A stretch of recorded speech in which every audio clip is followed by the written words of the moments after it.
Hello, Alfred. Thank you so much for joining us today. Thank you so much for having me, Martin. Absolutely. So, I know that you are a restaurateur. You are owner of one of my faves here in the city, Yes, Evelyn's Cafe. yes. Speak to me about one, why food service, and speak to me about the name Evelyn and put some cafe into it as well. I got you. So why food service? It's just what I did when I was coming up. My dad wanted me to be a mechanic. I like to think that I was a ladies' man. Women like men that could cook.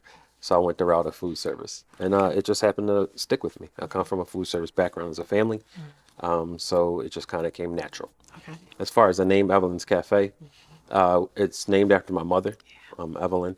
Um, just the things that she taught us, the value of service, of serving others.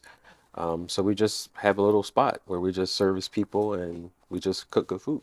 I appreciate the modesty, but it is not a little spot. You sell and provide not just a service, but an experience and some awesome food. Thank you so much. Oh, absolutely. What inspires you to continue to do food service? Now, I believe I have some strong suits, but food isn't one of them to cook for the masses. Day in and day out, long hours. Everyone seems to have issues with staffing. The economy is constantly changing. Why? What provides you that motivation to continue to do what you do? We love to serve people. The heart of what we do is service. That was ingrained in us from church to family dinners. Whatever we did, it was all about service and serving others. And so food is our passion, and it's just my way of serving people. So, Alfred, I know that you are a culinary instructor and you have had the ability to teach, to lead, etc. What about teaching really the next generation of food service professionals really inspires you to do that work? I never valued education when I was younger. I actually left high school. So now, understanding education as I'm older, I get serious motivation and gratification from giving back to others and being able to teach them because everyone learns differently. I wasn't a sit in school learner, I was more of an active learner. So when I can actively teach someone the way that I was taught or the way that I learn best, it's a great motivation for me. What has entrepreneurship taught you? Um, you have to be diligent and you have to stick to it and you have to be organized. It's very hard work, but it is very rewarding. To be able to say that I'm an entrepreneur and that we have a business is a success of it in and of itself. And so during those down times, I can kind of grab on those things and kind of just hold tight to it, and it pushes me through.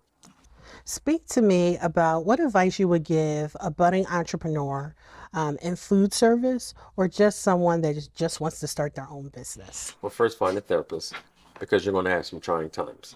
But in all seriousness, just be diligent and intentful in everything that you do, and just stick to it. There's going to be bad times, but the reward is greater if you stick with it. Awesome.